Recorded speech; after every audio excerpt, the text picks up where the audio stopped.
Miss Shayla from the Boys and Girls Club, and today we're going to be demonstrating an activity of how to make your own xylophone simply using glasses, water, and food coloring for fun. You can also use these 3 tools to test the different sounds that the glasses are going to make. So today I have a spoon, a pencil, and a pen. And we're going to do a tiny experiment to see how the different amounts of water in glasses affect the pitch of a sound. So the first thing that you have to do is gather a variety of glasses.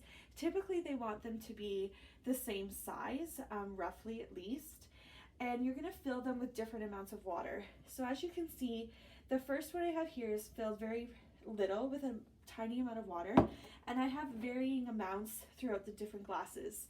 The glass on the end is plastic, and I thought we'd just try this as a simple experiment to see if this makes a different sound in comparison to glass. Now, children will probably want to add food coloring to the water. This makes the activity a little bit more fun. In addition to this, you can also help identify which sound and pitch is higher with color. So you could say, oh, at the end of the activity, it seemed that the green glass of water had the highest pitch. So I'm going to start by putting just a couple of drops in each glass to change the color. And you can let your children choose. And they're probably going to want to mix colors, and we definitely would encourage that because it helps with them understanding primary and secondary colors. We can give it a little bit of a stir so the colors come through. And for the purpose of this activity, I'm actually going to leave this cup empty, so we're not going to put anything in this one. Okay. So now we have 3 different materials that we can use to test the pitch and the sound of different varying amounts of water in glass. So let's try with the pen. So already here you can hear that the blue glass has quite the higher pitch of sound in comparison to the green.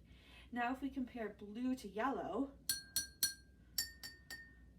again, it seems that the blue glass, which is filled with more water in comparison to yellow, is a higher pitched sound.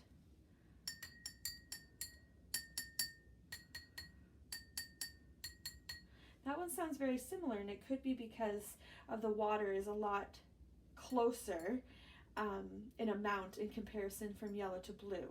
So that could be the reason. And now we're going to check the sound of an empty plastic glass.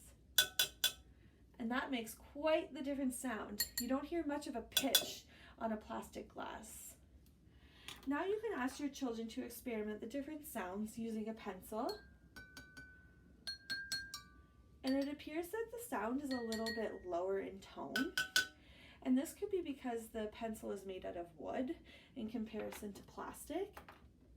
And lastly, we want to test the sound using something metal like a spoon or a fork.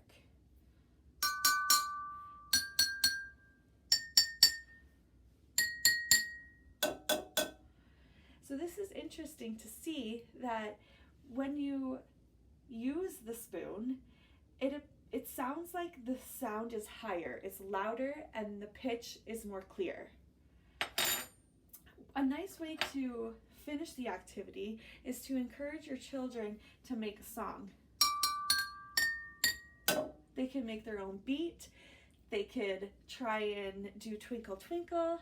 They could do Do, Re, Mi, Fa, Sol, La, Ti, Do. The options are endless. And if you're wondering why does water affect the sound in a glass, the amount of water you place in the glass will affect the pitch of the sound that is created. The more water placed in the glass, the lower the sound. And that's what happened when we tried the green glass. It is the least amount of water. The less water placed in the glass is the higher pitched sound. Why does the sound change? When you add water, the sound is lower because sound waves travel about 3 times faster in a glass than they do in water.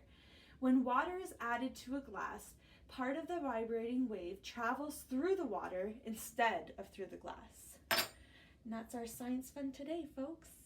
Thank you.